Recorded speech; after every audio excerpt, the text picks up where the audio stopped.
snap. I think it's another brief moment in time when we get to see the change of the tides. The shifted, twisted bit technology showcasing the little bits of safety, while the quick trips are surely randomly sparking the photons around me. Let the light flow from the heat, yo. When the photons ignite, highlighting, yo, then you know it's that time when we force a change in tides. A little bit lined with something in us. It's almost like we something else, autonomous, or maybe perhaps it's that missing piece you needin'. Perhaps it's that simple message you searching. Perhaps it's just a different time framing us for the next adventure in the mainframe. Getting excited, so are the photons. Don't laminate so we can change the coupon. Let me raise the hash rate, submit the coupon fake, and reduce the rate while we mine our major bags. Crypto technology like cryptographic money will hash in your life into a set of QRs. It doesn't matter cause it's time for 3D changes perspectives. Welcome to the show. Welcome to the show.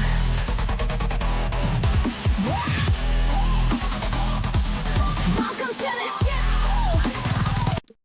Well, welcome everybody to the show. That's right. I'm 3D, and this is 3D Changes Perspectives. So you see what we're talking about. We are going to ask the questions that are being asked. Well, okay. Vibe coded and security. Flaw together stays together. What does that really mean? Well, we've been covering vibe coding for a little bit now, and I've mentioned multiple times that many AI cannot code secure elements, and I feel that was a bit misleading. So we're going to go over AI and security as a bundle. Now, I won't be specifically asking, is AI capable of performing secure code? I'll be looking into, well, a few different perspectives instead. And so let's dive into the partnerships and the partnerships. So I want to thank today's network partnerships. I want to thank The Organized for teaming up with Bitcoin Live Digital Broadcasting DB, because Bitcoin Live DB and The Organized is a powerhouse combo. I see new heights for the organization. And now, if you haven't checked out any of The Organized early morning broadcasts for stacks and other topics that seems to be taking off with every morning they go daily, find them on X and pretty much anywhere you can view this right now except for Odyssey. All right, now I want to thank today's sponsor. So I want to thank Shield Folio. Hold on a second. Wait. Yep.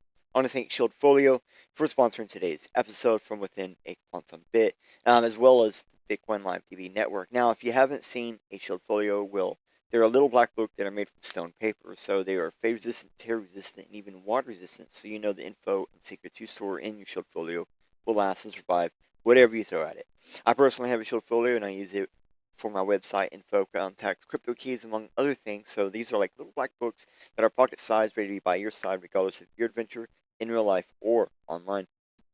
And I'm dead serious. I actually have one of these. I do use it for exactly what I said here, like my website info, anything I don't want on my computer or online, I put in this book instead. And so I know it will go with me anywhere I go. Now we're going to go ahead and roll in with the roll-ins before we roll in.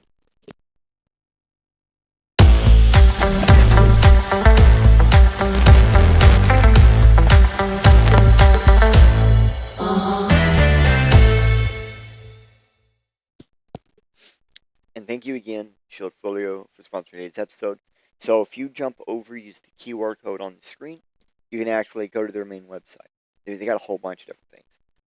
The Shield Folio being the awesome sauce. And now they do have like little index cards and other things you can get that have the same paper, so you can get the same security. And then you can use the code BitcoinLive20, get 20% off your purchase today. So go ahead, and at any point in time, you notice there's going to be a QR code on the bottom of the screen. You can actually scan that throughout today's episode. So I'm going to go ahead and wait for after the episode, jump back, get the big one, scan it, and go ahead and jump in and see what's going on. So we're going to go ahead and get started with the actual episode. So, well, welcome to the photon of the greater fourth dimensions quantum machine. So let's go ahead and get something actually on your screen. Boom. Here we go. Okay. I'm sorry. So throughout today's episode, you're going to see us have this little thing right here. So this will show you wherever we're at. Like, for example, we're on the Deorganized Media's website right here. This is their YouTube. As you can see, they go live almost every day. They got a whole bunch of stuff going on. Tons of things. So find them for their digitally hookup on what's popping. I messed that completely up. Oh well, I'm gonna keep going. All right, so today's free pre-search query is, can AI code secure elements? So, like always, I did not use this query in today's episode research, but that doesn't mean we don't have some overlapping links. If anything about today's episode interests you, this free pre-search query should actually help you find more about this. So just replay after the show, catch this keyword to jump into the more of it. Okay, so basically we're gonna catch up real fast on a couple things. So I kind of briefed over, and I've said many times. Basically, I have said the exact phrase, AI cannot code secure elements. And what that really comes from is two general perspectives, like a logical business strat in generalized, it's basically in generalized perspective. And, what does that really mean? Lawsuit prevention. But then the second thing is, well, I've actually tried across multiple AIs to build secure elements. And it's basically, I haven't been able to get the AI to do it directly on its own to this point. So one of the data points that I've kind of kept away from everybody is that I am generalizing over public, available, open resourced AI. And by open resourced, I mean that it doesn't use private or local models. It means that it used web scrape data or data purchased from database of models. The important part in here is that you can't just use your own models. Okay, these are AIs where you cannot just use your own local models. You can't just use your own local database. You are stuck using some public database you have no control over. And I think that's like an important distinguishing factor here, because a lot of people who are building programs and all these other things, they're not using public AI. They're using local AIs with local models that most people are not going to have their hands to get access to. Okay, so much of what we will cover, again, it's going to be local AIs running over an API for what we call back home, back end. So the user can actually just run an AI on a small device. This is basically how you see people running AI on everything. Like, this is how they do it, is they actually just run it through an API. So we're going to be basically covering those as our main source, just because that's like the most common AI, and the ones that do really good code, that's how you access them. So this is going to be a stark difference where we normally only talk about like, how we normally talk about local AI, local stuff. So and we normally only use these public facing AIs for like price points. But today we're actually going to hyper focus on these. So this is going to be, I think, a lot more relatable for most people. And this is going to be a lot more relatable than some of the other stuff we've talked about. And like always, I'm going to start with tragedy. That is my thing. I do believe, I shouldn't say I believe, I heard that Shakespeare and Disney started this way too, always starting with tragedy. So here is a third-party vendor that works with AI, or OpenAI, my bad. Specifically, among other API connection along services. So what I'm saying is, we're going to talk about something that is the third-party vendor for OpenAI, whom also is a third-party vendor for tons of API services. We're going to be talking about something called Mixpanel, which Mixpanel is specifically for companies to find out information about users or companies or things using their API. So basically, Mixpanel was hacked, and oh boy, it was hacked. But like, how, what, why, when, right? Like, that's really what you guys want to know. So we're going to kind of brief over this article. The recent Mixpanel incident open to OpenAI or connected to OpenAI API accounts is a clear reminder that even not critical metadata leaks can introduce real security exposure. So this is a non-critical metadata leak and introduced real security exposure. This was not a breach inside OpenAI. It was an analytics vendor issue. Yet the downstream risk applies to every engineering team relying on the external tools to support their API stack. So this version focused purely on information. Okay, so what they're saying is this article, and at the time there was a lot of stuff going around, but not a whole lot of people could understand what's going on. And eventually, OpenAI actually came out with something. I believe we have that later. So just hold on. So mixed panel detected unauthorized access to a portion of their analytics environment. Basically, an attacker exploited the dataset, including metadata like OpenAI's API users, among other things. The exposed accounts include the exposed fields.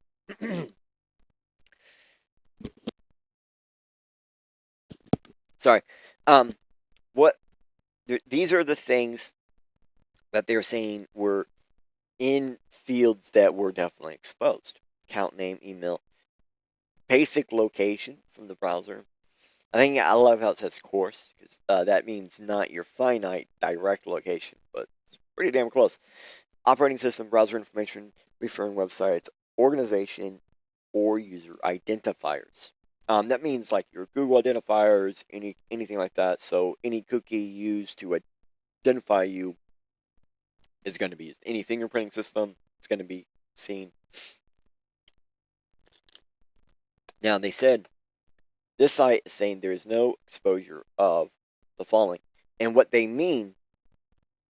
this site means, is that the data directly obtained directly from the mixed panel leak does not show to contain these specific systems: API keys, chat logs, API usage data, credentials, payment details, OpenAI internal systems. So, now we're not going to keep going through this, right? Yeah, we're not. There's no reason to keep going through this. That's the part that actually I wanted to spot. I wanted to point out. First, yeah, a vendor who has nothing to do with OpenAI, that is just used to get back-end information about users. Like the stuff they are designed to get is this stuff right here. The problem is the API that was like people were also able to view live data. Let's be honest. Live data is not in either one of these things, because they can't tell if it was exposed. Live data is exposed all the time, so they don't have a system that can say, oh yeah, this was being viewed at this time to this time. They don't have that, so they can't put that down anywhere, because they can't put it down saying there was no exposure of live data, because there was, and they can't put down that it was an exposed field, because it's not a field. Okay, how do we know live data was exposed? We'll show you soon. First off, how is this bad? Okay, how did some third-party company that has nothing to do with OpenAI, how did that leak of information inside their environment? Okay, so keep in mind that that was done inside their API infrastructure environment. So someone was inside their system, actively, openly watching, doing. Well, how's that bad? Well, Pornhub might have had some, information there as well. So keep in mind, this is like one of the few public informations I could find about things that happened behind the hack. Basically, anything that happened as a result of this hack is being like heavily not allowed to be publicized. So there was information that could be found that I'm not allowed legally to tell you guys about it. So this is one of the few things I could find that I can legally tell you guys about. And it's not much of anything, right? It's just, oh, well, Pornhub's information was stolen. So third-party analytics provider, Mixed Panel, suffered a security breach following an SMS phishing attack. They're calling that a smishing attack now. So the incident resulted in unauthorized access to historical analytics data, including sensitive user activity records from Pornhub Premium. So remember that list of information that was shown, fields or whatever. So Pornhub Premium members, those fields, those Pornhub Premium members were also shown. The threat activity group, Shiny Hunters. So we know who did it. We know who's claiming it. We know who's saying they have it. They've also like shown data points of records and stuff. But okay, it's not just your records of search, but your watch history and your download activity, right? So like with the Pornhub, we can see there are more things than what they claim. Which means there is some amount of live data being used. All this information, like anything you're passing through that API, is passing through that API. Anything that you pass through that AI is going through that API. And that's actually really effing important because there is always live data attached to the back of that API. In a lot of companies, they put some kind of hash on it or whatever, but a lot of times that hash isn't actually secure, and it's done like that on purpose. So that way it can be so it can be unwrapped and so it can be used very quickly and easily. So now here they have obviously, I mean, not obviously, oddly they have a little bit more information on the actual attack, like what service and things like that, stuff that we don't normally have. So it's kind of nice. But I do believe that was actually given by Shiny Hunters, actually told about this. And then we can see here, okay, so I should read this whole thing. Shiny Hunters began exploiting the mixed panel customers, including Pornhub, by sending emails threatening to publish the stolen data unless a ransom was paid. The extortion activity is mapped to these military attacks, but it's a specific type of a technique called the T1486. So, data encrypted for impact extortion, which this is the link to that. I don't even know why they're providing that. This group has a documented history of targeted SaaS services. That's going to be hard for me to say. But most people know that it's like I don't actually know what it stands for. I don't care. It's something as a service. But as we see here, it's basically an exploitation Oracle Business A suit. Or why is it written like that?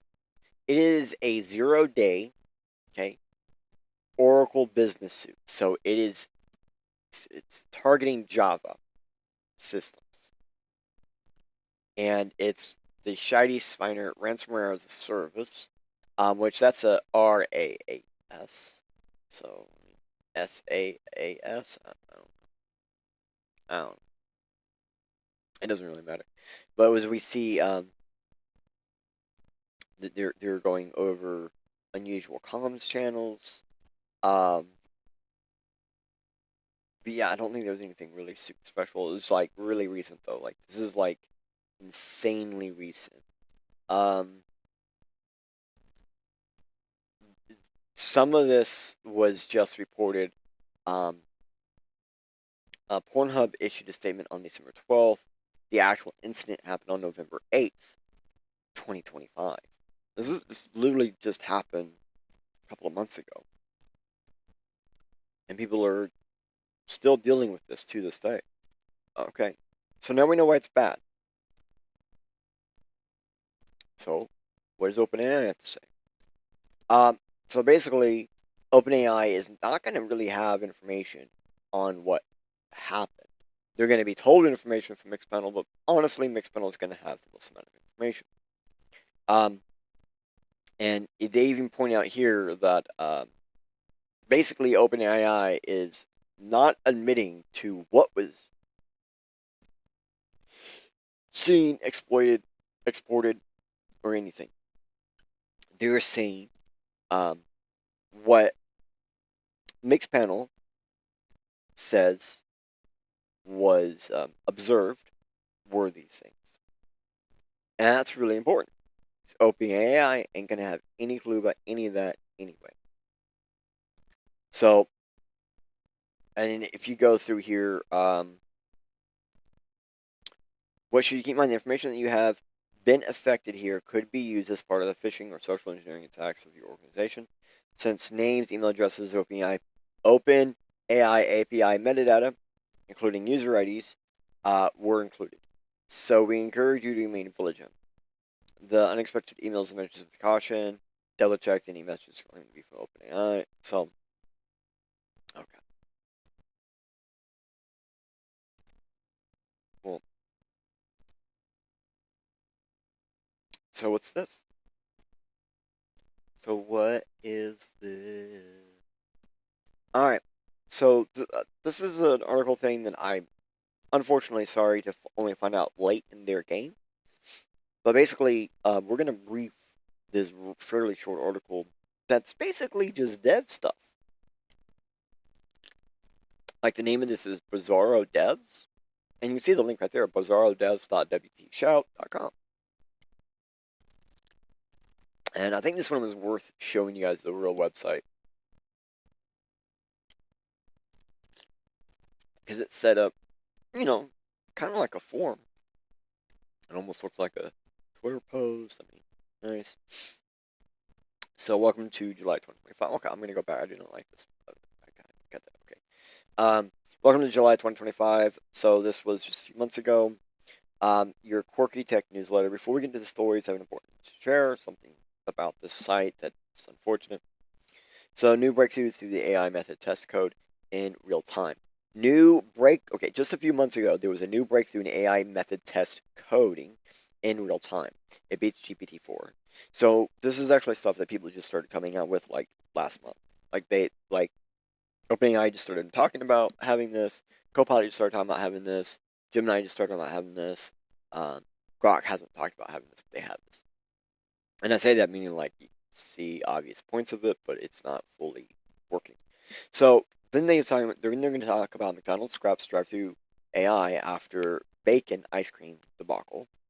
And then AI researchers hunt for some clean pre-2022 data. Now, that's actually really oddly important. They're hunting for clean data before 2022. And that's really important.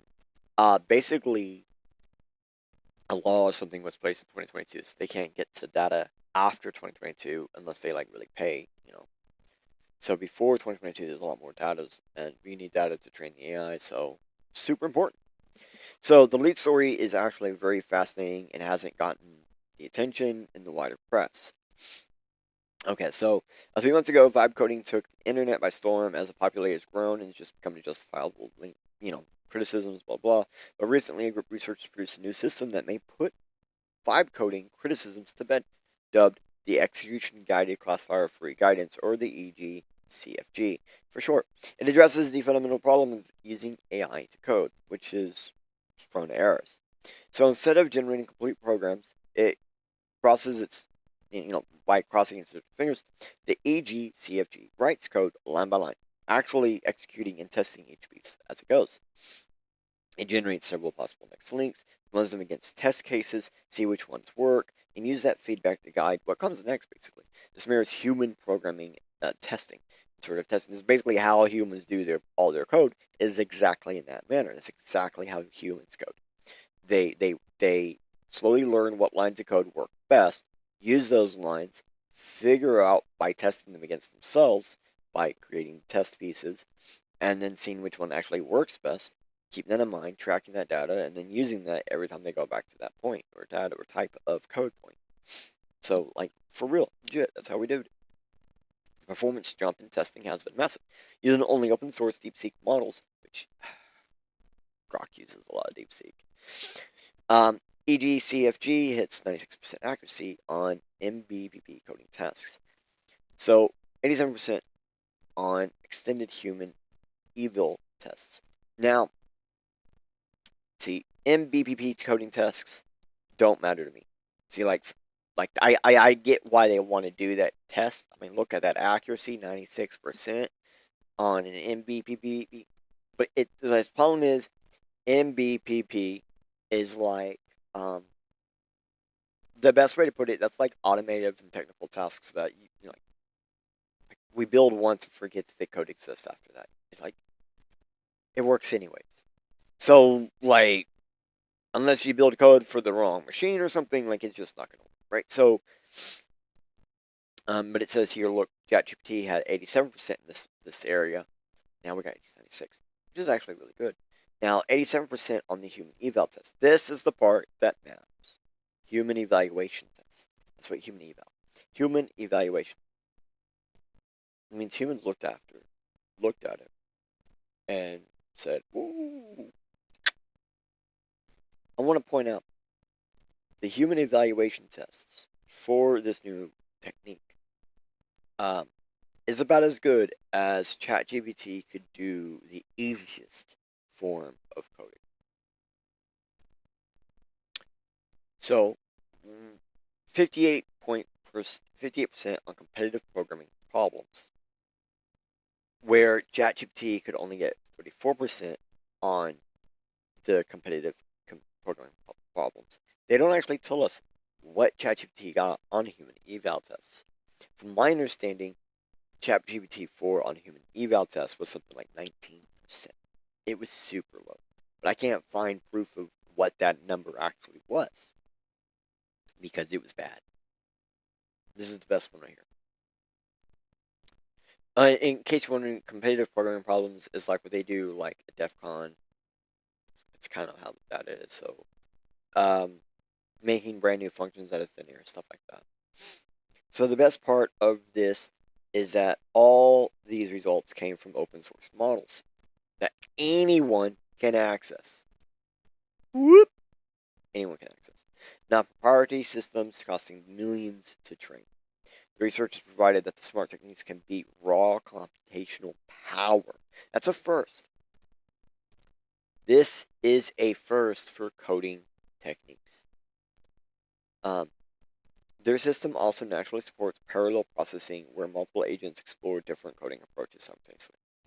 So why is this really important? The research proved that smart techniques can beat raw computational power. Right now, the biggest AI companies in the world, OpenAI, NVIDIA, I don't know them all, but the other ones too. They are all saying more computational power equals more AI. And that's kind of stemming from the whole Bitcoin thing, because Bitcoin proved that hash rate is a security model. And for some reason, people running AI believe that if it is true in Bitcoin, it must be true for AI. They're not the same. That ain't true. So don't believe that crap.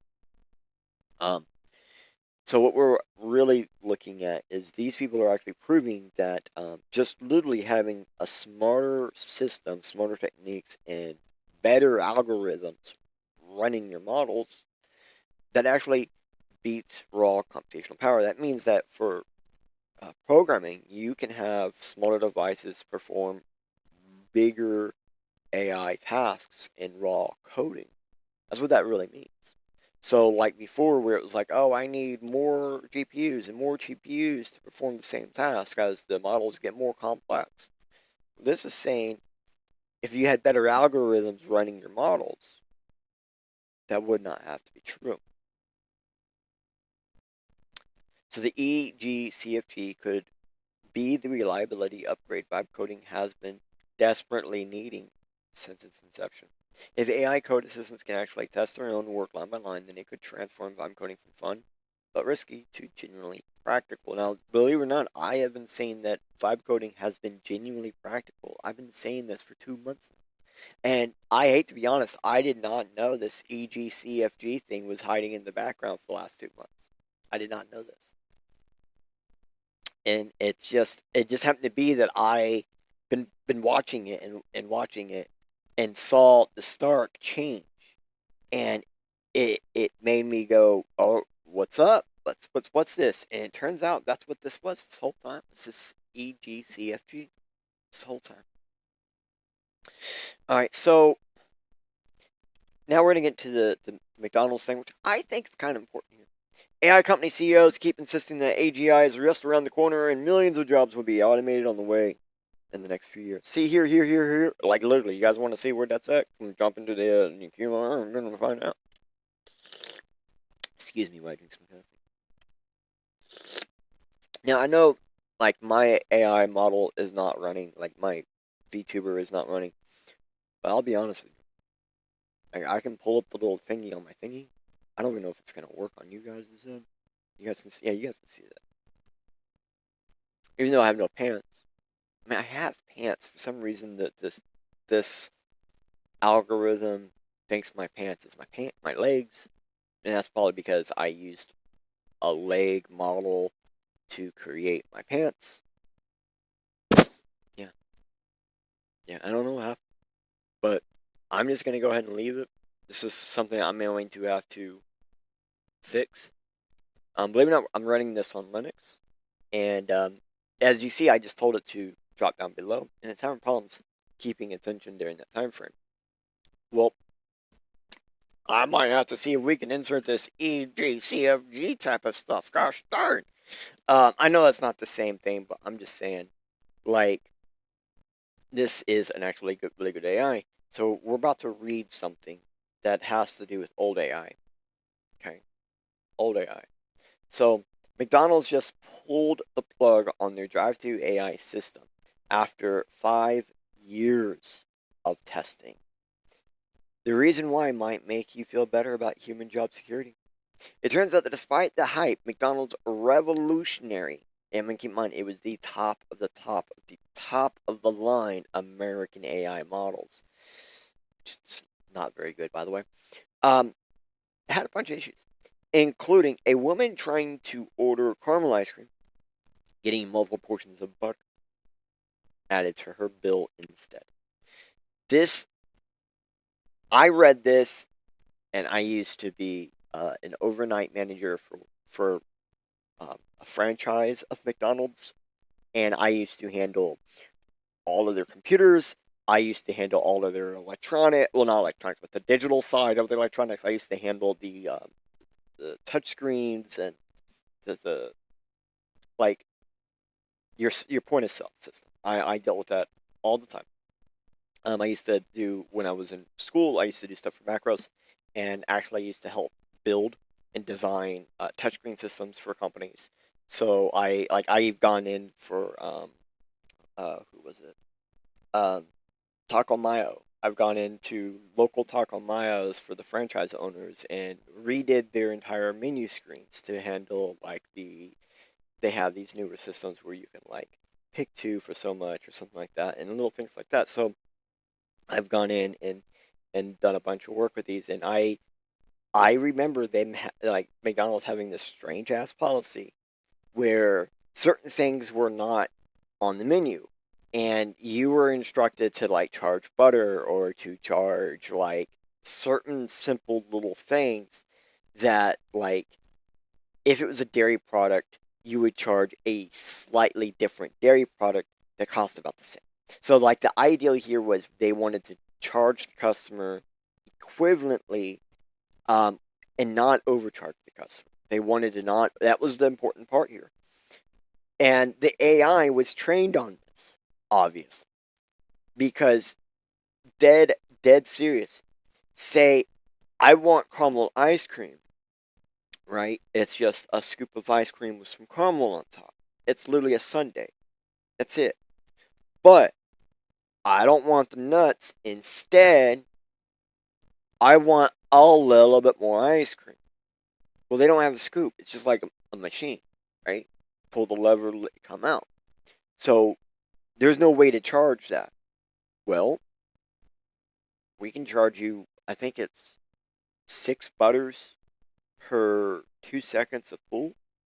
So if we sit there and the customer is like, nah, put more in, and they go pull that 2-3 more seconds, we can charge you for that. Like, we have to. I mean, they charge you for ketchup and stuff like, and packets. Well, I mean, not ketchup, but like barbecue sauce and crap. So, yeah, we can charge you for that. So that's what this actually is. The problem is the AI realized it was just easier to just charge all caramel ice cream, because most people who get caramel ice cream don't want the nuts, or there's something on there they don't want. I don't remember what it was, but there's something on there they don't want, and they almost always want to replace it with extra ice cream or extra caramel. I mean, that's the other thing it might be. The AI realized, hey, it's just easier to charge butter instead of this product all the time. And one of those times, for some reason, that numbers were wrong, and instead of 10, put 100. Instead of it being like a few dollars worth of ice cream, it became a couple hundred. It became like $40, $50 worth of ice cream. Well, butter, technically. So another one was two women receiving hundreds of dollars worth of chicken nuggets applied to their order. That's another one of those where the decimal got put in the wrong place. Just one. I can't get the number of steps that needs to move 2 or 3. And this is actually a really common problem in coding where you have a super simple system, but 0 is not a number, but it counts as a number, specifically the number 1. So,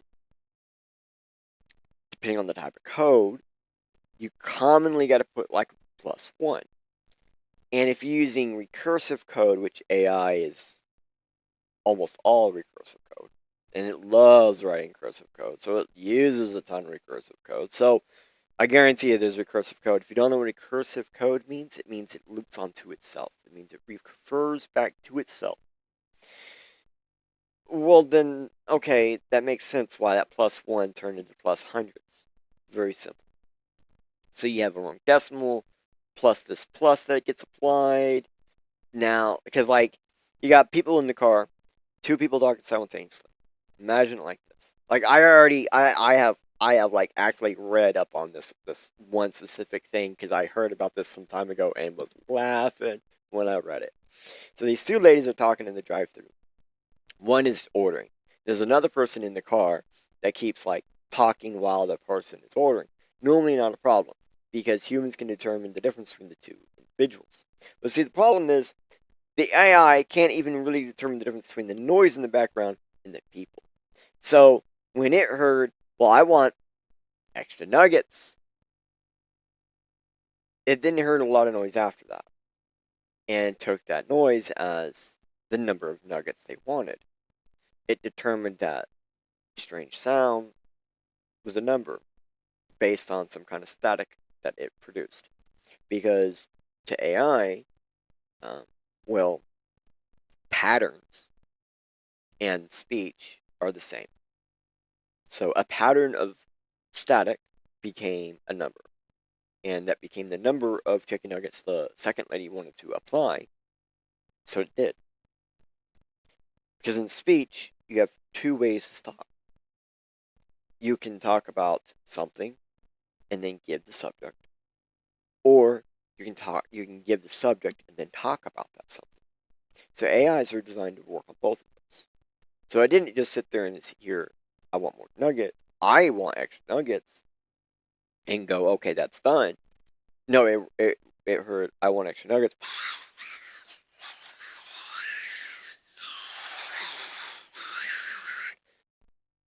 Okay, you want extra nuggets of this amount.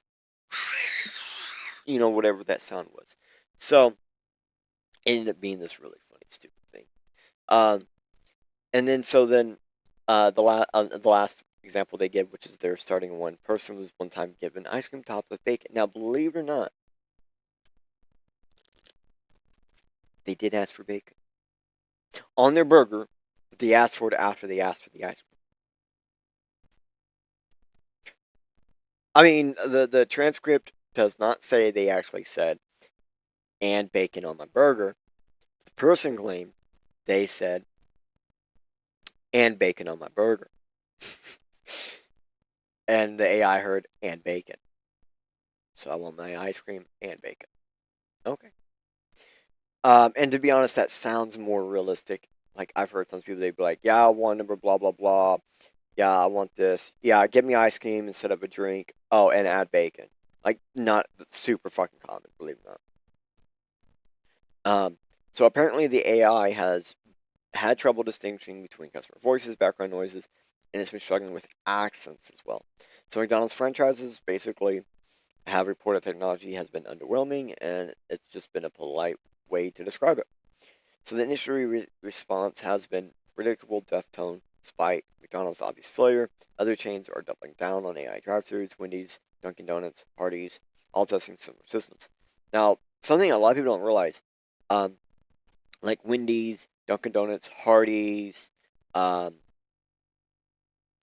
Jr., Burger King,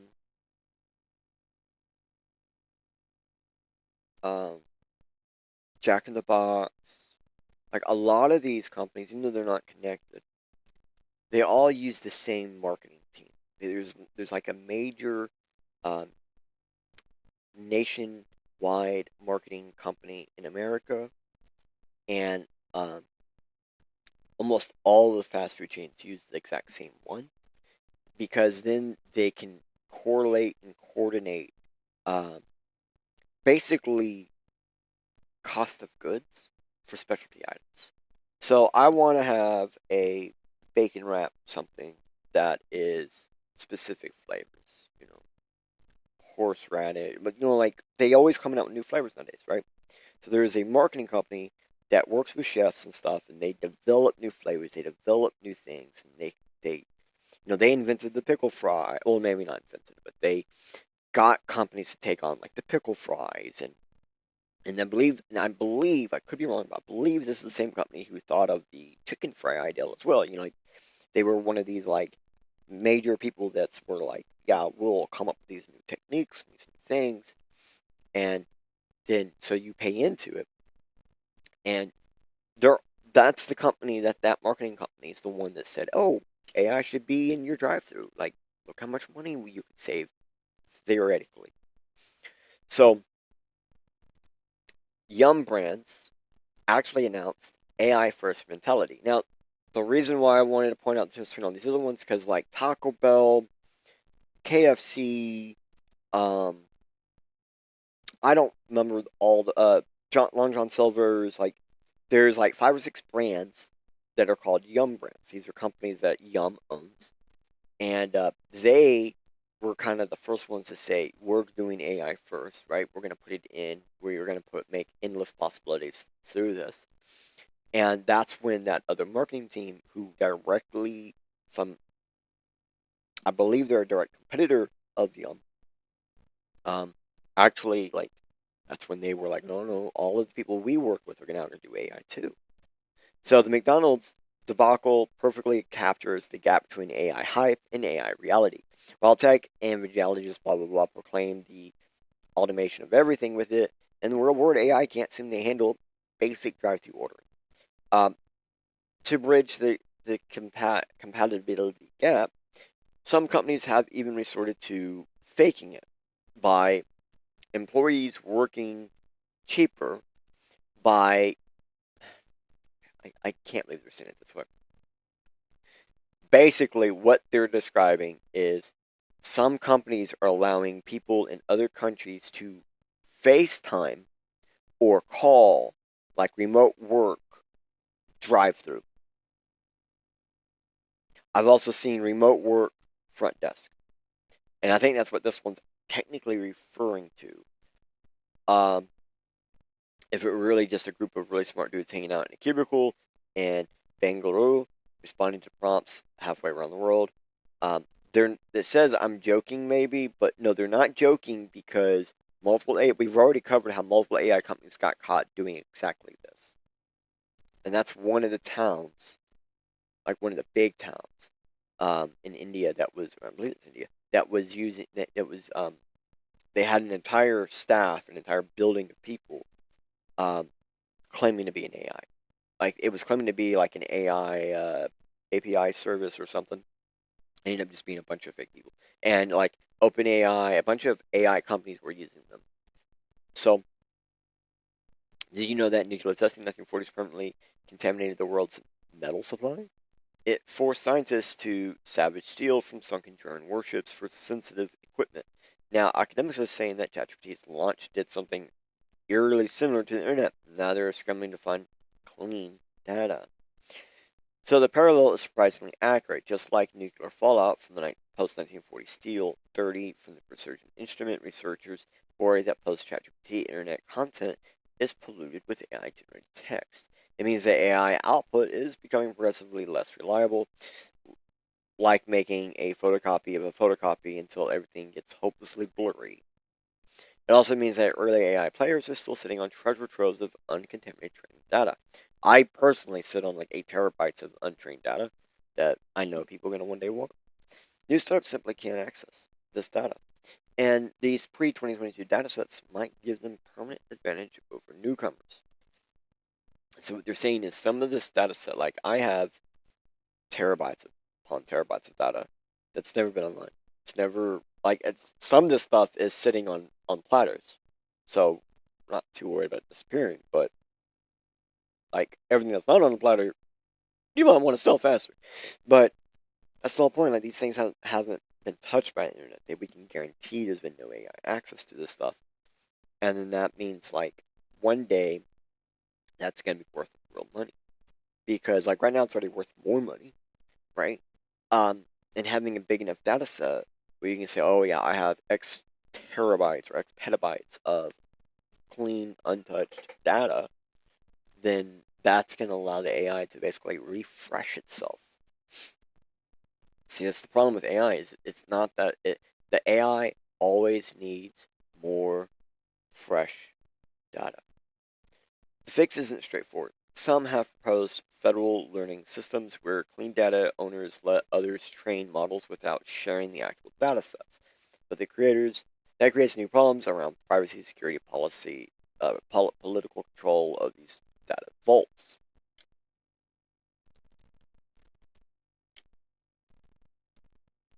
And I hate to be honest, the data vault thing is what it looks like everyone's wanting to go to. There's something proposed like in the 70s. So what makes this particularly tricky is the irreversibility factor.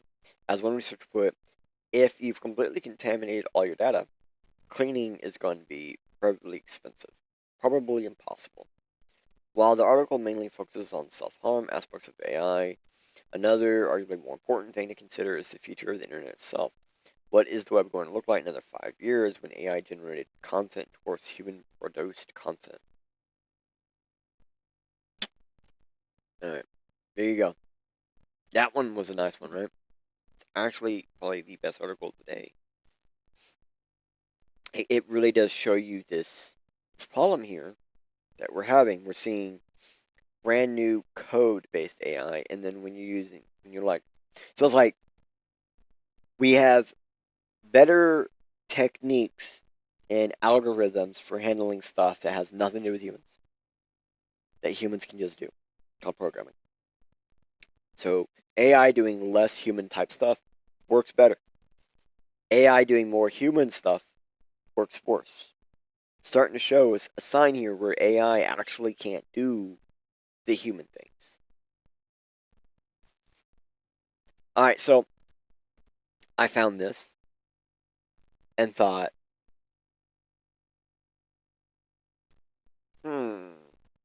well, well, You're probably wondering now, like, why do mistakes even happen? And, like, how come AI is so good, but also so bad at nearly everything? Well, what I mean is, why is AI in testing so grand, but AI in reality flops? Alright, I found this thing, right? And it, it totally had me like, I'm going to show you what. I'm going to show you.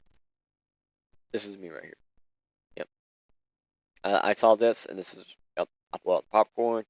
I made a little bit to eat. I got a fresh coffee. I had smoke. And then we went into it. And so I'm not going to go into all the days. I'm not going to go into all of it. Okay? I'm just going to, I'm going to brief it. I kind of want to show you the difference between, like, people who actually deal with AI and people who build potential AI systems. Okay? So here are some AI bros. Like, they got a coffee break listed in here, bro. Like, this is the HSCC 2019 22nd. So the 22nd time these people have met. These people have been meeting since like 1998, just about.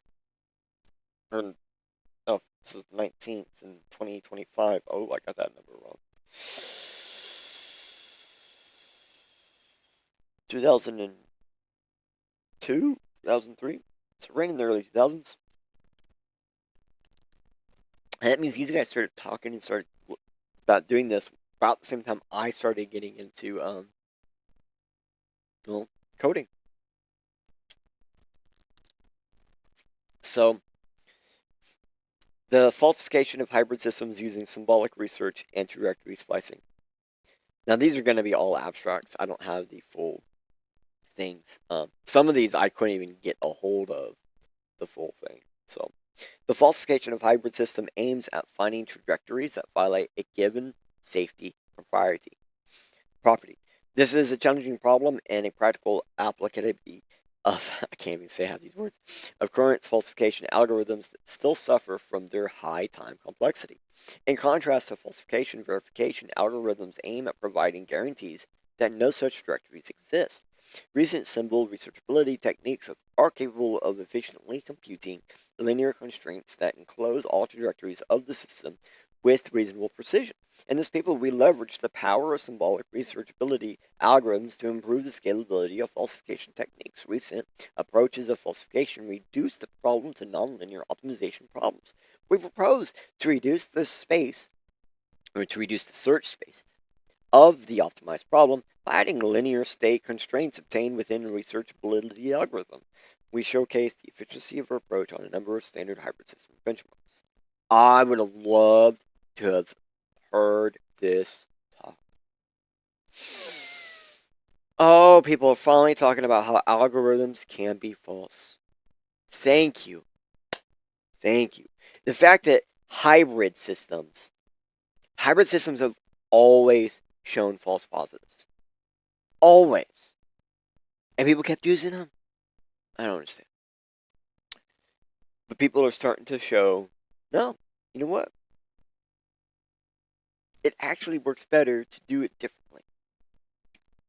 And what they're talking about here, where they're like leveraging the power of symbolic research of algorithms to improve the scalability, and they're talking about using a nonlinear optimization. It approaches to the falsification reduction to the problem of a nonlinear optimization by basically just making it a linear state constraint. So, adding linearness to a nonlinear optimization actually optimizes the output. Sounds like linear states are actually more important than we thought. So, inner and outer researchability for the verification of control systems. So, we investigate the information and guarantees provided by different inner and outer approximated researchability analysis for proving properties of dynamic systems. We explore the connection of these approximated sets with the maximal and minimal researchable Mitchell 33. Oh, that's a reference. With an additional notation of robustness to the disturbance, as well as invariance and viable kernels. Oh, so in variety of kernels. We demonstrate the practical use of a specific computation and these approximate research data sets. They show the difference between how you computate the data and how it makes a difference in the output. We revisit particular research or reach avoid properties. So these are basically guidelines in the system that tells the AI when to change up what it's doing. So we also show how we can prove some new properties, such as every state in a given region is sure to be reached by the system in presence or of the services. So something that we've had problems before in the past with AI is that it kind of forgets things as it's doing it. Basically, they are saying they've been looking at the way computation is done to reach data sets and whatnot, so that way they can change how they do how the computer does the workload to determine what they need to do, like to build a goal set, to build an action plan for itself, but also being able to prove that doing this different computational method actually allows you to get to all the states that you want it to get to. And like we go through this whole thing, everything in this everything in it. This is multiple days worth. Multiple days worth.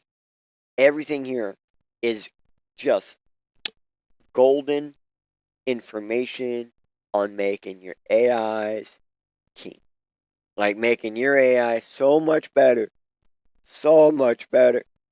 And they're constantly going over stuff that people like, that things that are like very common in AI right now, that basically these people are kind of like, stupid, right?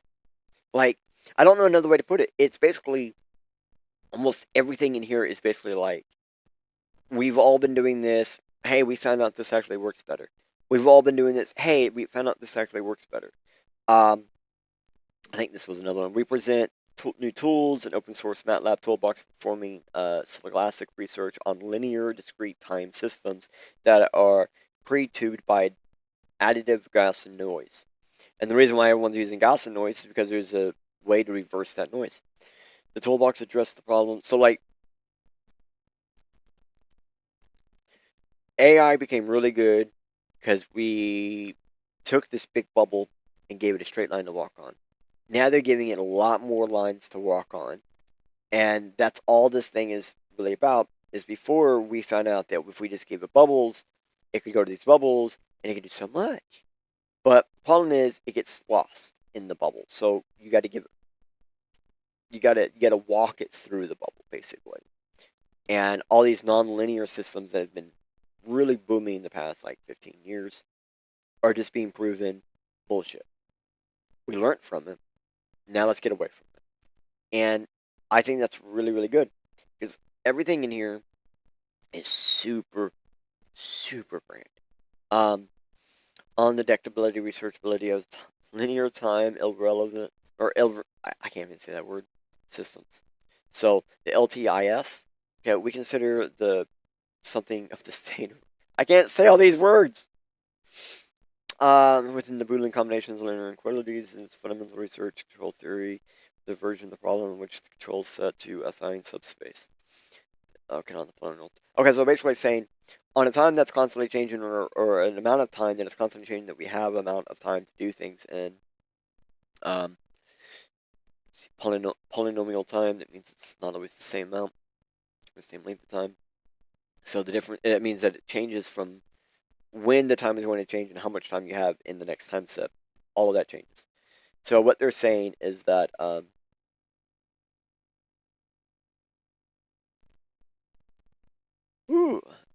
so basically when you get up into this right here, I'm just reading it. It's basically saying when you reduce the amount of spaces for stuff to be able to look at, we can kind of control it more, and they're doing more linear systems to control it.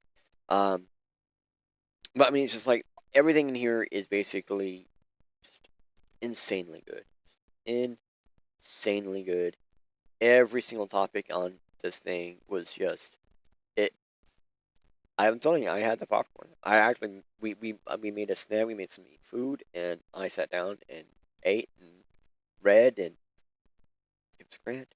So we're gonna go here. Okay, so I'm not gonna lie. This person, this Yash Avani, is insanely intelligent. They go to Carnegie Mellon University, and I'll probably say that wrong. I don't care. Insanely intelligent person. I'm gonna show you a paper from them. Everything reading in this paper, it just makes you go, "Oh my gosh!" And I even have notes. What if I told you AI has too much to look at? And although we can sway to keep its attention here and there, this guy discovered another way entirely, which is an odd security concept, but returns training back to more general normality, with better accuracy faster. Not just over time, but shorter over time compared to the allowed more data versions. Now, that's really important. Okay, so this guy, I'm going to just jump over to the paper. This Yash Savani, among others, obviously, right? Wrote this paper about anti-distillation samples. I want to read just a little bit of this abstract. Frontier models that generate extended reasoning traces innovatively produce token sequences that can facilitate model distillation. Recognizing the vulnerability, model owners may seek sampling strategies that limit the effectiveness of distillation without compromising model performance, and the distillation sampling provides exactly this capability by strategically modifying a model's next token probability distribution. Anti-distillation sampling poisons reasoning traces, rendering them significantly less effective for distillation while preserving that model's unity. Okay. And then there's their code. Okay. A couple of things ago, we were just at this HSCC 2019 thing where they're talking about linear is the way to go. Linear is all the rage. So this is a frontier models that generate extended reasoning traces. And one of the big topics in here is about tracing. It's all about taking traces and putting them onto a linear construct, lining them up and giving them the AI a path to walk on is the best way to describe it. This is basically like, let's put potholes on that path. Right? Who didn't think about that? Let's put a whole bunch of holes in the walk path. Yeah, that's really stupid. Really, really stupid. But they have data. So let's read what they got, see what they have, and let's review it. Large language models trained to produce reasoning traces have achieved strong performance on math, coding, and reasonable benchmarks. These traces, however, serve a dual purpose. Not only enhance model performance, but also enable distillation, a process by which a secondary model replicates the original model's capabilities by training on its generations. Notably, distillation can result in substantial capability gains at a fraction of the computational costs needed to train similar performance models from scratch. We were just actually reading the guys who invented the system that this destroys. Okay, I'm going to read this again. I'm not going to read it exactly in the words you see. LLMs trained to produce traces for reasoning that are really good at math, coding, and reasoning. These traces actually have two purposes. They make the model faster and better by enabling distillation, which is this process where we can basically simulate what might happen next more than one time at the same time to see which one might work better to push the model in that direction. So distillation can basically result in a bunch of gains at a fraction of the cost it takes computationally to train that data from scratch. So we can take non-trained data and basically build training models out of thin air is basically what these guys are saying. Like the systems we were reading allow you to train models out of thin air. You take a basic training model and then you just allow it to determine the next thing without a training model. Like distillation allows you to build the training model as you go. You don't need training models. Okay? This system into distillation breaks that.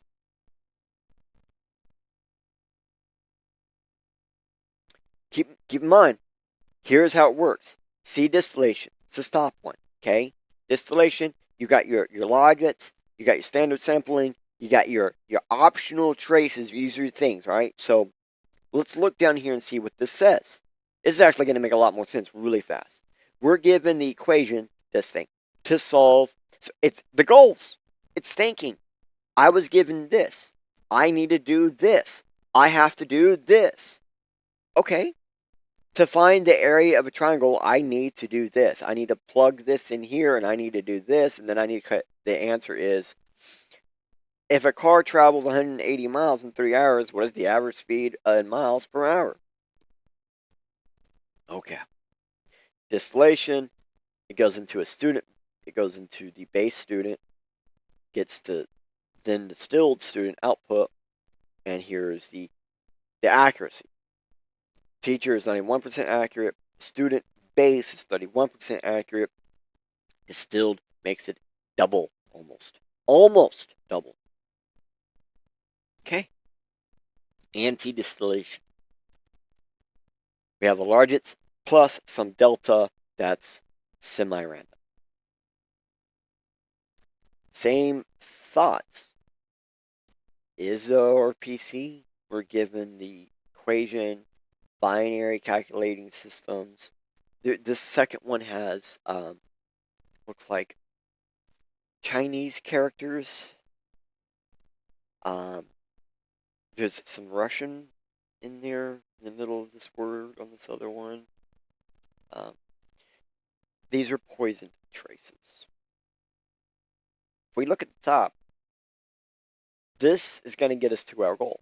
This is a linear trajectory tracing. We have this, we need to do this, we got to do that. Step A, step B, step C.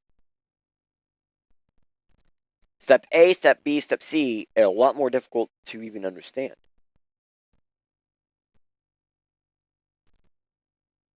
Now we got a poison student. Imagine that. Poison student actually has less learning ability? Yeah. So, keep in mind, this paper came from a college. High regards. Such high regards. I've already started seeing AIs using anti-distillation. And they refuse to admit it. You can see it live happen in front of your fucking face. You'll be sending something into your AI, or to your AI to the prompt, and you'll see text you did not put in show up. Yeah. You'll hit the button to see what the AI is thinking. And you'll see the AI having random ass shit in there that don't make any fucking sense. You know what the problem of this is? Do you know what this actually causes? Less accurate models immediately. So let me show you their actual proof. Okay. Here's their whole point of everything. Okay, this is the whole point. The prominence and effectiveness of the model distillation, and more general model compression is rooted in a rich literature dating back to Skimmer. So the whole reason why they think this is a good ideal is because there's just been this like rich literature dating back to this guy a long time ago, that where they would just compress their models over and over and over. But the problem is, the thing they're fighting, distillation, is not compression. Like, there's no reason to compress anything. And what they're doing is the opposite of compression. They're saying, we're doing this because model compression, and this is just a common thing to do, but they're doing the opposite of that. They're not even doing what, like, they're claiming this is for compressing, they're claiming it's for this or that, when they're doing the opposite of what they claim. So these seminal works are growing. A body of literature has sought of benchmark performance of distilled models. That's right, distilled models way faster, way better than anything we've ever seen to grow algorithmically maximize the effectiveness of distillation. So since these seminal works are growing, body of literatures has sought to benchmark the performance of distilled models to algorithmically maximize. So they're saying they want to maximize the effectiveness of distillation by removing distillation, by destroying it. Indeed, a variety of frontier AI labs have incorporated distillation into a core technique, both to innovation factor and frontier capabilities. So basically what they're saying is AI labs have incorporated distillation, and it has worked, to improve model safety via context distillation. However, this practice constitutes a strategic vulnerability for frontier model maintainers given the distribution value of these reasonable traces. They're not wrong. That is Like, I have already done an entire video over it where I talked about there was this ability where an AI could train another AI by sending it a QR. That's distillation. That is distillation transfer. Okay? It's basically giving the other AI its distillation. Saying, hey, this is my distillation.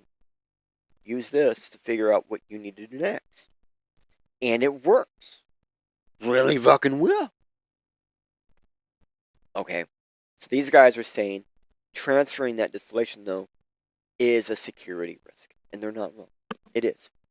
Everyone who works in AI that deals with the security part of AI has bitched about this. Okay?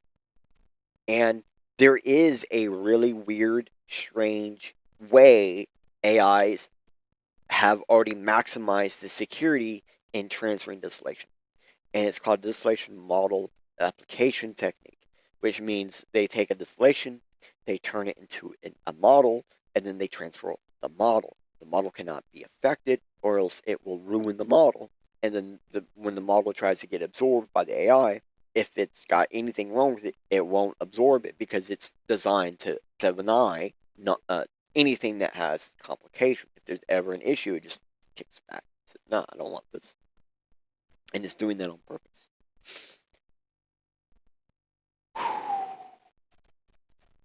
Okay. Here's their model security. The setting we address in the paper, where a student model is trained on data generalized by a teacher model, intersects with severe aspects of model security. For instance, model extraction attacks acquire weights via query level access, whereas training. So basically, they're saying some of the most important stuff in a training model is being passed through distillation. Weights, things like that. Anything in a black box, it's being transferred. This will poison that transfer. Yep. This will poison the transfer, which may offer some protection against these stack attacks. It doesn't actually prevent the attack. It actually prevents the AI from even understanding what's being communicated by or from the user. In general, we do not expect to know the distilled student's model architecture in advance. Therefore, rather than assuming access to the true student model, we developed an anti-distillation sampling based on the notation of a proxy student model, which for simplicity we refer to as the proxy model. The proxy model is parameterized by 0p, I don't actually know what that P stands for, and sampling distribution. A key aspect we consider below is rather the processing generalizes, rather traces, and basically, like, if you look at this equation, this one right here, the part they added in is this one, theta, I don't know what the piece is. Theta pi is what I want to call it, but I know it's on it. Theta something. It's not even needed in the entire equation. The semicolon is like saying, oh, we're doing a whole bunch. It's like this dot is like we're going to apply this to a bunch of things, and the thing that we're going to apply to a bunch of stuff is this x to the 1 that is equivalent to the t. Okay, the 1 is equivalent to the t, not the x. And that's the end. Then they added in this whole extra piece that isn't needed.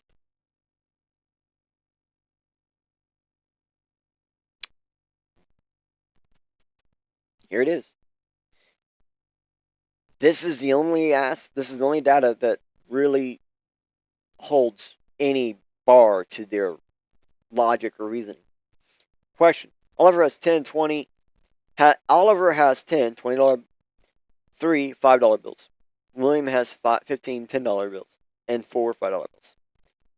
How much more money does Oliver have than William? Reasoning trace. X-type dessert. Oliver and William are 2 characters in a math class.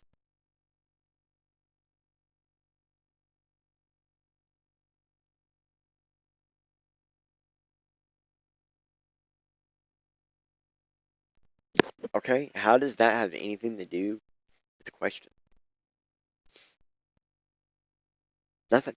Has absolutely nothing. And according to this information, 3 has the highest probability.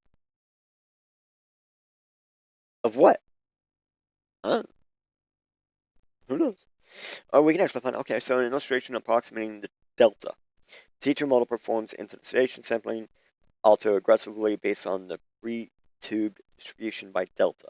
Given an input prompt. So this thing that they're doing up here, see the gradient accent on holding data. They have the proxy. They have the proxy plus.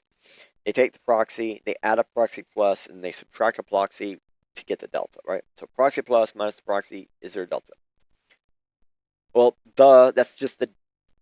So basically what they're saying is, if we add data to this thing that we already have, the difference between the data we added and the data is the data we added. No duh. Yeah, I would assume that if you added something to something, the difference of those two things is the thing you added. That's all this really says. That's all it really says. This is really, really good math. Problem is, this math works better if you remove the one part they put in.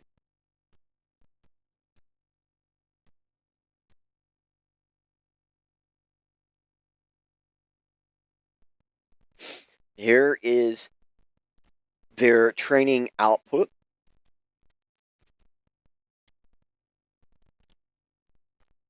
I'm going to point out, I believe these graphs are actually set up backwards. This the bottom, see where it says the accuracy to the right is less accurate and the left is more accurate? I actually believe this is a timing scale on the bottom, not an accuracy scale. Because you see, the left is student, bottom is teacher. I honestly believe that's just a time point. I believe what they're saying is that anti-distillation causes the AI to find a result faster, and they're claiming that means it's more accurate. I have no way to prove that that is what they're claiming, other than the fact that I know what they're talking about, and I can look at a common distillation math, and I look at this, and I can see that if you just take out the part they put in, the math works better. Like, there's a bunch of extra steps for the math just because they added in something that does not need to be added in, that doesn't actually help. In practice, it sucks. So installation sampling uses a turnable parameter, a filter, to control the I don't actually know what that means with that word. I don't know what that symbol means. Like, I don't give a fuck. I just care about what my calculator says it does. To control the trade-off between teacher accuracy and distillability. The baseline involves sampling from the teacher with increasing temperature, T. Okay, so if we see here T and filter, whatever, as temperature increases, the filter, whatever, what's bringing in this temperature? What is temperature? Like, temperature to show that we can produce traces that are bad distillation at a cost, and the teacher accuracy.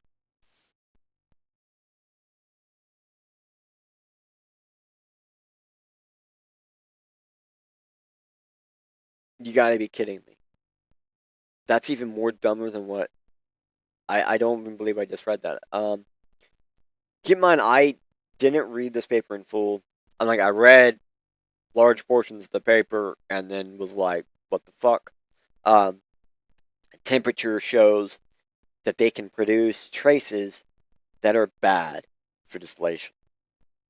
Really, what I'm seeing in the information, though, this temperature is time. Over time, they have the opportunity for more bad distillation.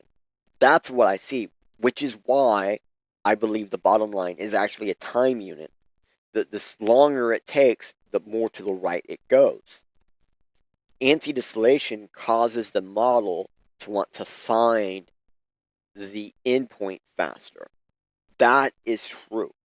The problem is, it completely ruins the ability of the AI to understand what's going on and for the user to understand what the AI is doing. So, when you're training this against like here in the middle, we see a stark difference. Okay, so does they actually say what that means in here? 'Cause I don't have it written down. I had it written down on. I lost it.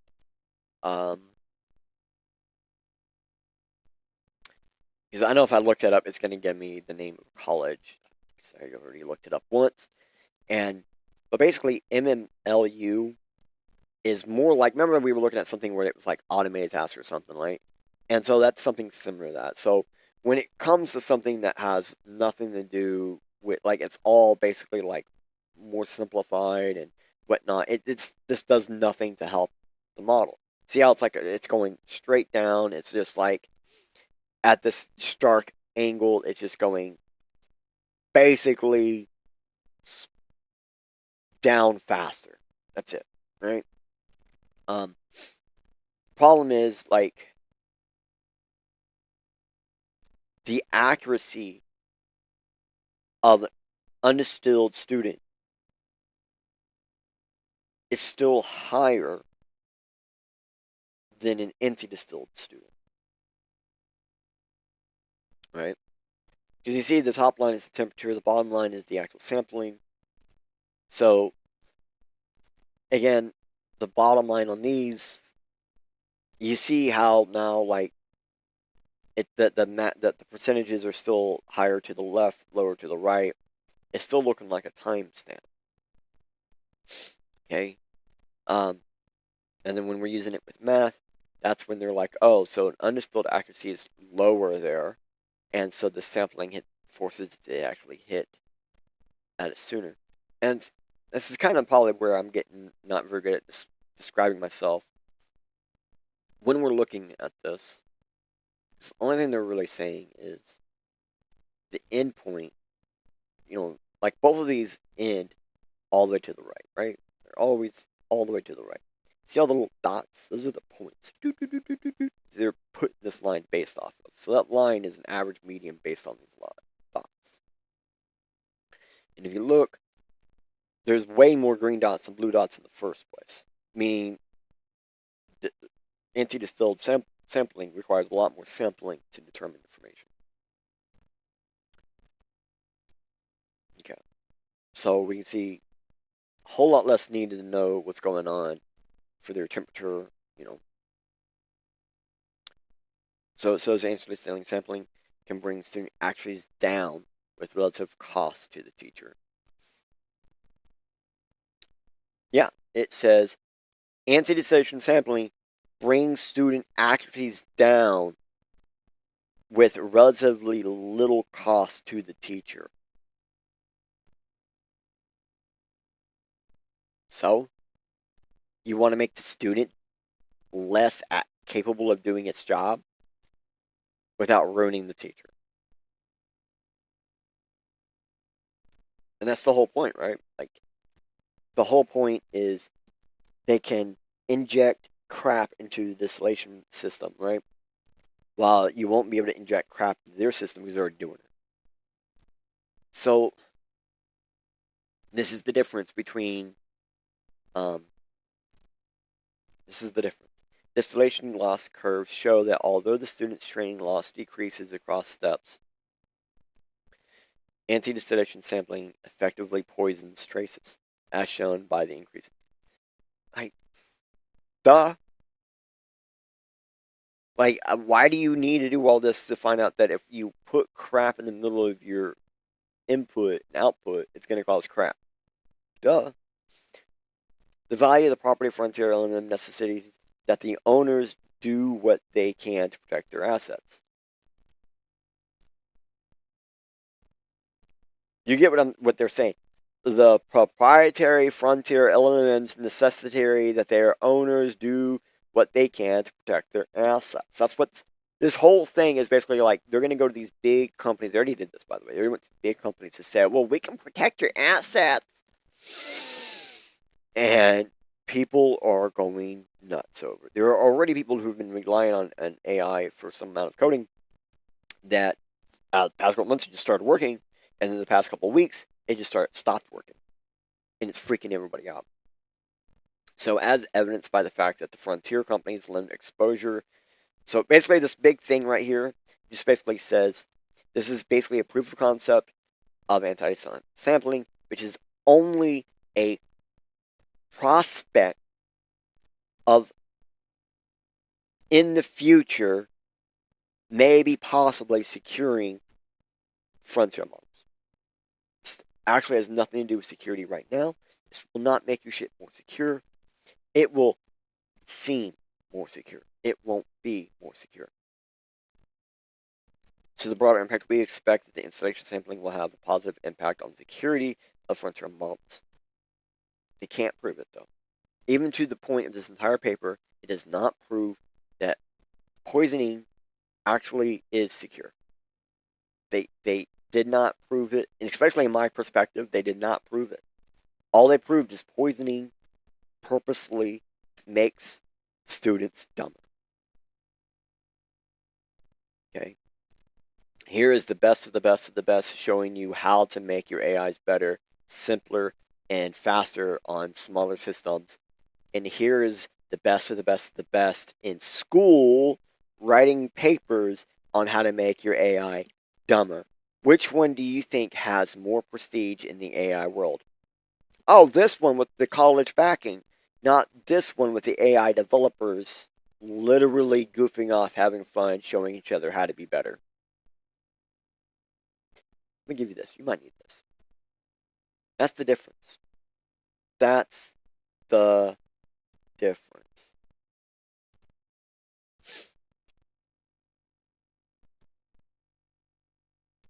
OpenAI's smartest AI model was really told to shut down, right? So I'm not going to actually go through and read this. We've covered some previous AI episodes about how OpenAI was coding very early versions that what later became the AI to get attention added by Google, create a hole in the system that we can't prevent anymore.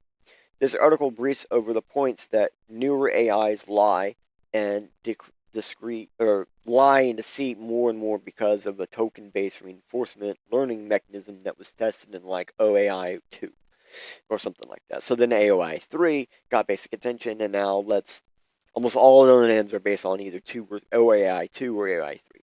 So that big article we briefed about allows a way to purposely poison data so you could poison that bad behavior that's coming from stuff. Like I'm trying to take the poisoning thing and going, what's the real reason or use case for anti-distillation?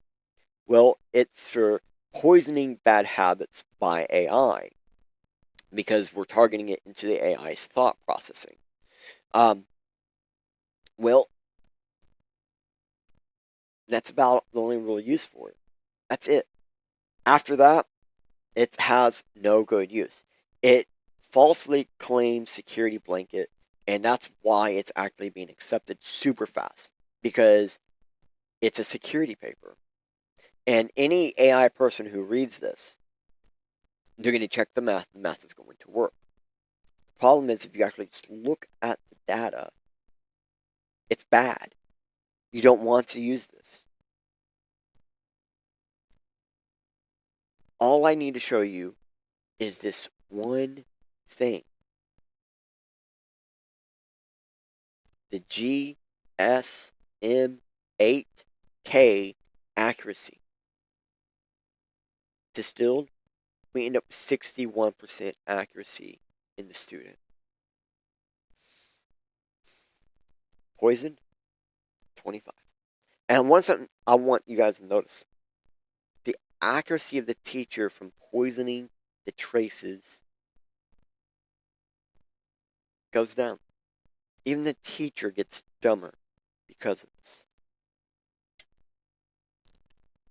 So the multiple times they stated that generally the teacher doesn't get affected. The teacher is heavily affected.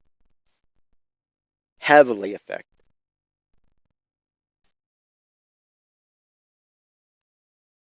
And the reason why I said it's more normality, or whatever, you see how like on the bottom of the screen when the teacher knows more, the student base knows less, poison model, the end student knows even less. That is what college students believe is reality because that's what they're being taught in school. They should be getting dumber as the more they learn. The reality is your students should be smarter the more they learn. The top one is the reality that we should be living in. So,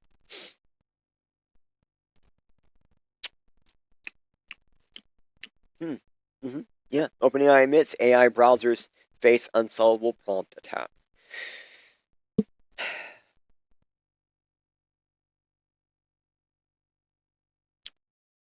I can't believe people honestly believe prompt injection is going to go away. The only way you're going to be able to get prompt injection to disappear is you have to secure the input. You can't secure the input very easily. It has to be done in a very complex method that's going to make it impossible for the user to even know what they typed into the input in the first place. This is the problem. 99% of the people using AI is so incapable of understanding how the AI is even working because they don't know. This really shows how dumb you have to be to use AI. Like, especially now, AI is getting dumber on purpose.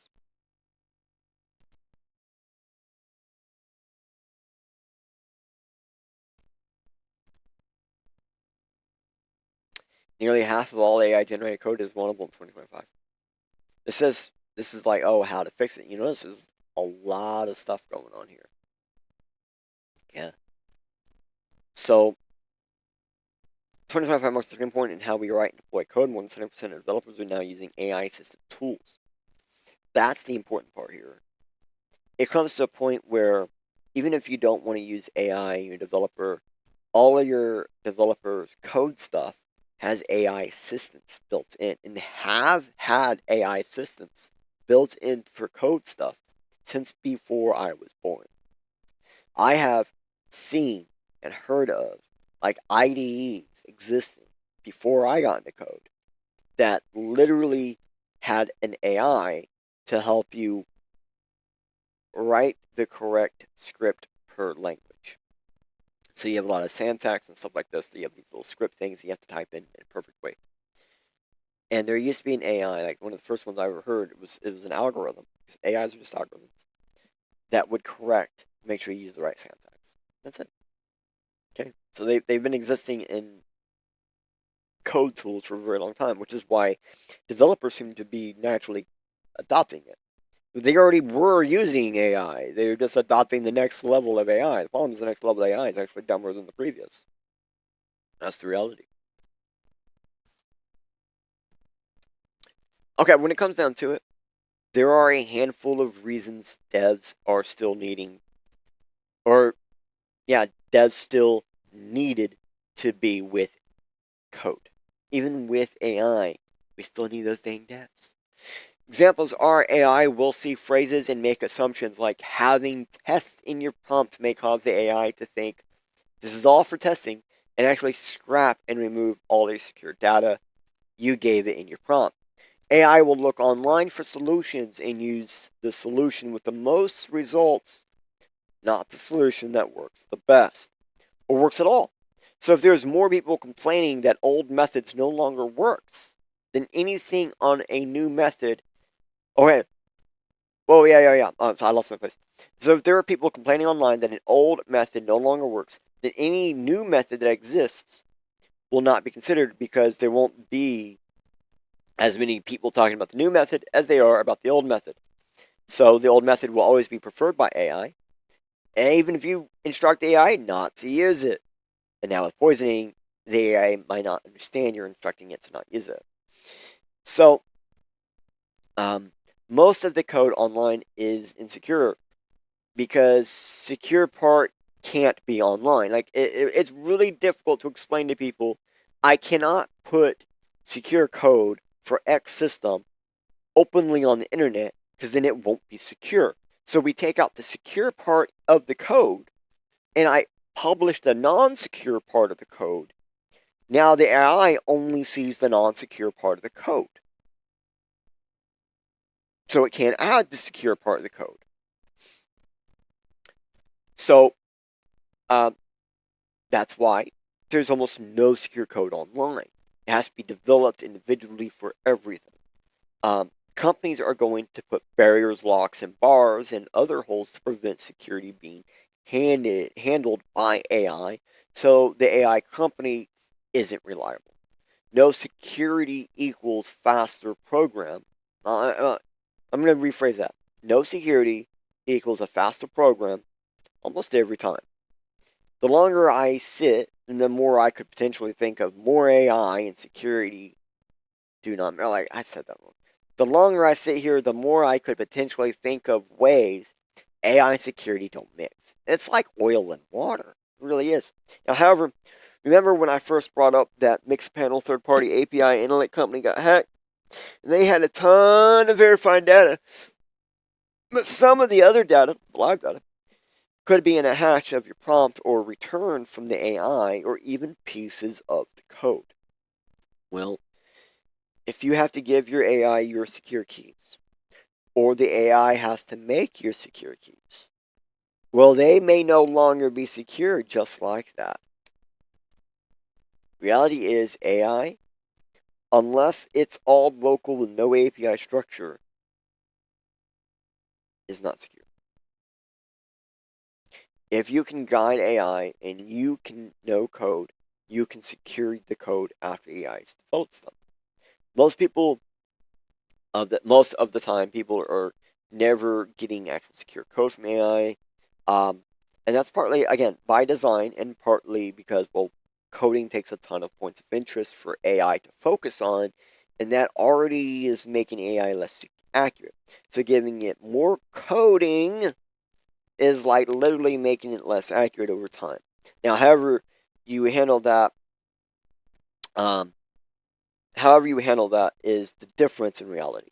For some reason, a human element is still needed 9 times out of 10. The devs that can code, test, and get results are almost always still needed, even with AI making all the code. So one of the biggest problems dev tools already, like I said, they already have AIs built in. That was one of the first things that we really saw AI inside, were dev assisting tools, which are now being powered by the newer code generate capable AIs, and devs are using them. So who knew a machine that could spit 90% of the code and then just debugging it, correcting it by hand was actually faster than one code writer writing all the code. And that's the really important part. Like, what we're getting at is that one person handling all the code versus a bot writing a generic portion of the code and then it's being debugged and handled by the dev. That's actually really much. That really is faster. It takes a long time just to write the bulk of the code. AI can do that in an hour or two. Cool. So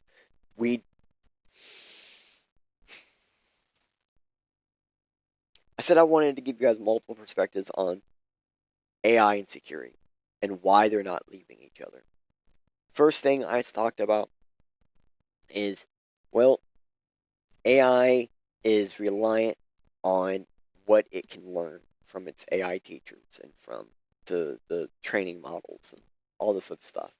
And the second anyone discovered a way to make it faster, better, stronger, and more capable of doing all this, students and teachers at insanely premier colleges discovered how to poison that, destroy that, and just make it completely inaccurate.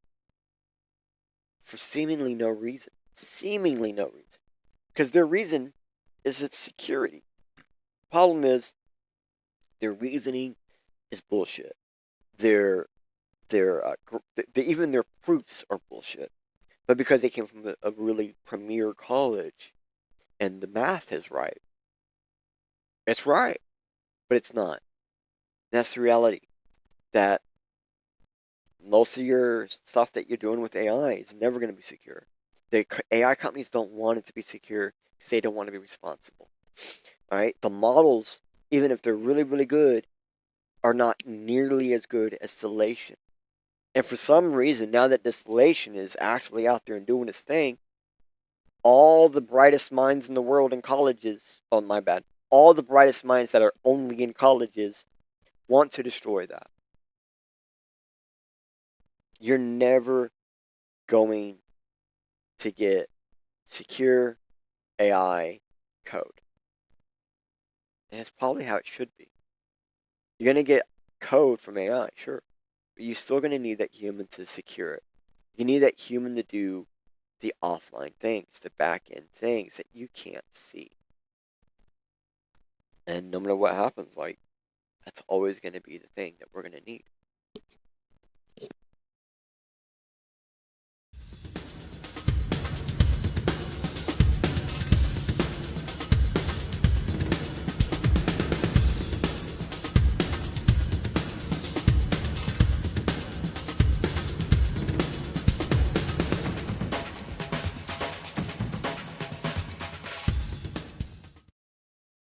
Yo, did you think you know? Did you think you hold? Did you think something new? That's the goal, to see from a new degree and get the change your mind needs to find something new.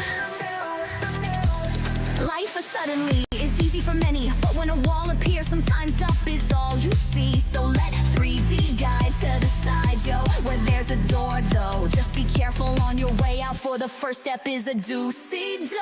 A little bit Linus with something different, it's almost like he's something else. And regardless of maybe, perhaps it was that missing piece you was needing. Maybe it was that simple message you was searching. Definitely it's just in different time for defraying our mental mind, say separating us from our own mental mind tank. Boom goes the blast of thought. Boom goes the last spark with part. Boom goes the mental mind tank. Don't your perspective hit on the way out. Don't let your directive stop you when you doubt. Don't let the dire detection stop you from being